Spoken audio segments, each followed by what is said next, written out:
Hello guys, welcome to my YouTube channel global politics. I am Nikhilesh और मैं आप लोगों का बहुत बहुत स्वागत करता हूं। तो आज जो हमारी मेन वीडियो है उसमें यही है कि जो अभी इसराइल और ईरान के बीच में जो कॉन्फ्लिक्ट हुई थी उसमें एक्चुअली में जीता कौन। ये बहुत गोल मटोल है। अगर आप वेस्टर्न नेशंस को देखेंगे तो आपको लगेगा कि नहीं भाई, जो जीता है वो इसराइल है। बट एक्चुअल रीजन और एक्चुअल जो एक्सप्लेनेशन वो हम देंगे।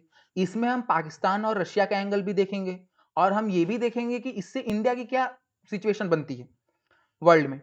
ठीक है, तो आगे चलते हैं हम। सबसे पहले हम लोग बिगिनिंग पे आते हैं। तो बिगिनिंग में क्या था कि इसराइल का मेन, देखिए, कोई भी चीज अचीव हुई या नहीं, कि कोई हारा या जीता, ये सब पता कैसे चलता है? ये चीज देख के कि मेन ऑब्जेक्टिव क्या था इंसान का, उसको करना क्या था, वो उसको कर पाया कि नहीं कर पाया। तो इसराइल का जो मेन ऑब्जेक्टिव था, वो सबसे पहला ऑब्जेक्टिव था कि वो जो ईरान में जो खमेनी की सरकार है उसको गिरा दे। ठीक है, यही मेन था, रिजीम चेंज करा दे ईरान में, यही सबसे बड़ा इसराइल का वो था ऑब्जेक्टिव। सेकंड ऑब्जेक्टिव क्या था कि जितने भी इनरिच्ड यूरेनियम है, ठीक है, उनको क्या करे, वो उनको हटा दे। ठीक है, उसको डिस्ट्रॉय कर दे, जितने भी इनके न्यूक्लियर पावर प्लांट है सबको डिस्ट्रॉय कर दे। उसके बाद दूसरी बिगनिंग में क्या हुआ कि यूएस से इसको बैकिंग मिली, स्ट्रेटेजिक बैकिंग मिली। आप लोगों को पता है कि यूएस ने B2 बॉम्बर से लेके जो फॉर्दो न्यूक्लियर साइट है ईरान की, उस पर अटैक किया। फिर अब यहां पर आता है ट्विस्ट। अब जो ट्विस्ट है वही मेन गेम चेंजर है, कि वही हमको बताएगा कि एक्चुअल में कौन जीता, ईरान जीता कि इसराइल जीता। देखिए, ये जो कॉन्फ्लिक्ट हुई थी ये 12 डेज की, ये बहुत गोल मटोल सी कॉन्फ्लिक्ट है। आप किसी देश से पूछेंगे तो वो अपने आप विजयी घोषित करेगा। ईरान में भी अब जैसे विक्ट्री परेड वगैरह हुई है, ठीक है। अब अगर आप इसको इसराइल में देखेंगे तो इसराइल ने भी अपनी विक्ट्री को वो घोषित किया है।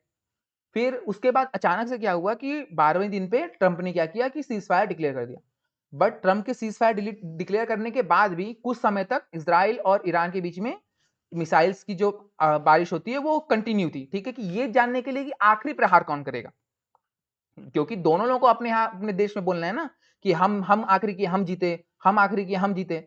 अब बट इसमें आते हैं मेन पे, जो ट्रंप ने खुलासा किया, ये मेन चीज था। ट्रंप ने पाकिस्तान को इवन लताड़ भी लगाई, और जो पाकिस्तान के इस समय आसिफ मुनीर जो जनरल हैं उनको भी फोन करके बोला कि, क्योंकि पाकिस्तान का ट्रैक रिकॉर्ड यूएसए जानता है। हाँ, आई नो कि यूएसए जो होता है वो फंडिंग वगैरह सब पाकिस्तान को दे रहा है, बट पाकिस्तान का ट्रैक रिकॉर्ड भी यूएसए जानता है कि जो ओसामा बिन लादेन था वो एट लास्ट मिला कहाँ। तो उनको ये चीज लगभग लगभग पता चल रही है कि बलूचिस्तान जो रीजन है, क्योंकि उसमें तहरीके तालिबान का वो कंट्रोल है, लगभग लगभग पूरा हो चुका है। तहरीके तालिबान को टोटल सपोर्ट कोई करता है देश तो वो है ईरान। तो ऐसा भी मानने में कि जो न्यूक्लियर, क्योंकि ऐसा रिपोर्ट आ रही है कि जो 400 केजी ऑफ इनरिच्ड यूरेनियम है जो कि 60% है। अब सब लोग सोचेंगे कि 60% पे इतना क्या प्रॉब्लम है, बट मेन चीज यही है कि जो 60% यूरेनियम होता है ना, उसको आपको 100% या फिर जो बॉम्ब बनाने के लायक करने में ज्यादा समय नहीं लगता, 2 से 3 हफ्ते लगते हैं और आपका बॉम्ब उससे बन जाएगा। तो ऐसा बोलने में आ रहा है, ऐसी रिपोर्ट्स आ रही है सामने कि पाकिस्तान के बलूचिस्तान प्रोविंस में 400 केजी जो इनरिच्ड यूरेनियम है ईरान का, वो छिपा हो सकता है। अब इसके बाद पाकिस्तान, क्योंकि ये चीज सुना तो पाकिस्तान डायरेक्टली कह दिया कि नहीं भाई हमारे पास नहीं, ऑफ कोर्स कोई ऐसा थोड़ी कहे। उसके बाद एक और पॉइंट आता है कि रशिया जो वार्निंग दी वर्ल्ड को, रशिया ने भी एक वार्निंग दी है वर्ल्ड को कि भैया अगर कोई भी अटैक वगैरह किया तो ऐसा भी, कोई अगर न्यूक्लियर बॉम्ब वगैरह टेक्टिक, क्योंकि ऐसी ही बात चल रही थी ना, ट्रंप ऐसा भी लिख रहे थे अपने सोशल मीडिया प्लेटफॉर्म ट्रुथ पे कि जो न्यूक्लियर बॉम्ब, स्मॉल जो टेक्टिकल न्यूक्लियर बॉम्ब होते हैं उनका भी ऑप्शन है उनके पास, चाहे तो वो भी ईरान के ऊपर वो गिरा सकते हैं। ठीक है, तो इसी को देख के रशिया ने भी एक वार्निंग दी कि अगर आप ऐसा करते हैं तो कोई भी देश ईरान को न्यूक्लियर बॉम्ब दे सकता है। अब यहीं पे मेन चीज फंस गई, क्योंकि अगर मैं आपको गिनाने आऊं तो नॉर्थ कोरिया भी ईरान को न्यूक्लियर बॉम्ब दे सकता है, बेलारूस दे सकता है, रशिया रशिया खुद नहीं देगा जहां तक मुझे लगता है। ठीक है, बट चाइना हुआ वो दे सकता है। चाइना एक्चुअली खुद नहीं देगा, वो पाकिस्तान से दिलवा देगा, पाकिस्तान है ही। तो बहुत सारे ऑप्शंस हैं। तो यहीं पर आता है मेन चीज। अब जो हम लोग जिस पे बात कर रहे थे कि जीता कौन एक्चुअली, तो देखिए पूरी वीडियो इसी के बारे में। अब गोल मटोल से अगर आप देखें तो सुपीरियोरिटी जो थी वो तो इसराइल और ईरान, वो अमेरिका के पास ही थी। बट असली में वो लोग जीते नहीं भाई। उनका जो ऑब्जेक्टिव क्या था कि वो रिजीम चेंज करा दें। क्यों? और रिजीम यहाँ पे देखिए चेंज भी क्यों हो रहा था, इसलिए नहीं हो रहा था कि वो न्यूक्लियर बॉम्ब बना रहे, नहीं नहीं नहीं नहीं नहीं। ईरान के पास नेचुरल गैस का सेकंड नंबर पे सबसे बड़ा भंडार है।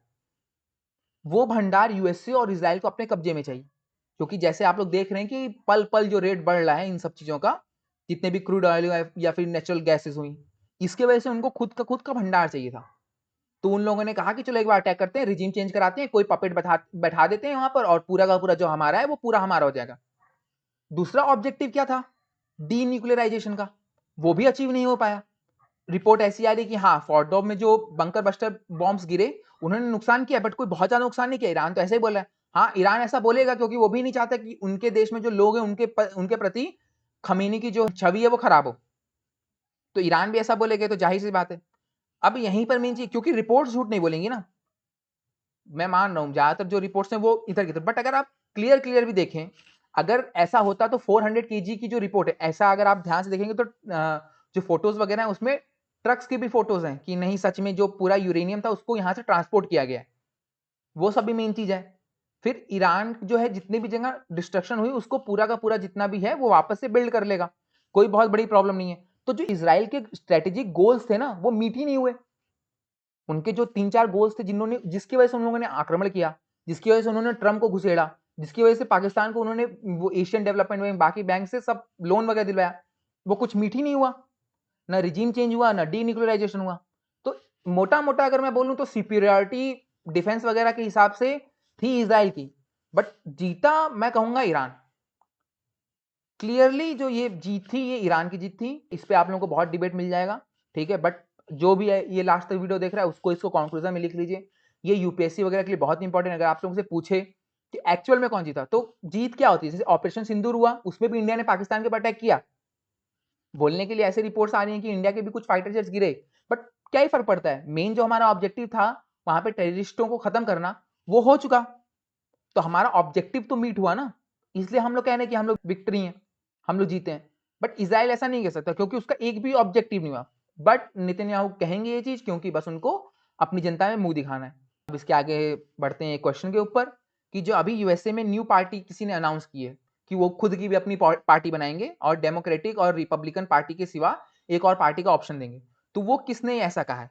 जेफ बेजोस ने कहा है ऐसा, टेलर स्विफ्ट, एलॉन मस्क या जस्टिन बीबर? अपने आंसर को कमेंट कीजिए, जिसका भी आंसर सही होगा मैं उस पर लाइक कर दूंगा जिससे आपको पता चल जाएगा। And thank you very much.